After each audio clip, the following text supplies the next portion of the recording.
பத்திரிகை சுதந்திரத்தை ஸ்டாலின் நசுக்கிட்டார். பத்திரிகையாளரை குரல் வழிய நெரிச்சிட்டார். பத்திரிகையாளருடைய குரல் வழிய நெரிச்சிட்டார். உங்களுக்கு ஒரு யூடியூபர் தெரியும், யாரு?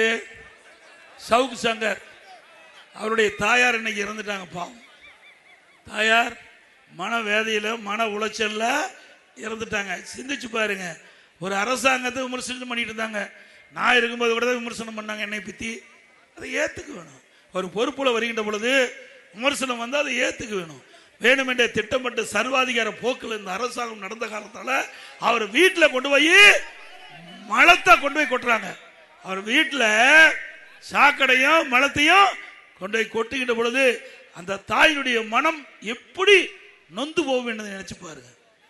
நம்மளா சாதாரண குடும்பத்தை சேர்ந்தவர்கள், சிந்திக்க வேண்டும். ஒவ்வொருவரும் இந்த ஆட்சியில் நடைபெற்ற கொடுமைகள் சிந்திங்க. அந்த கொடுமைக்கு சரியான பாடம் கொடுப்பீங்களா? இன்றைக்கு அந்த தாய் மன வேதனை பட்டு இன்றைக்கு இந்த மண்ணில இருந்து மறைந்து விட்டார்கள்.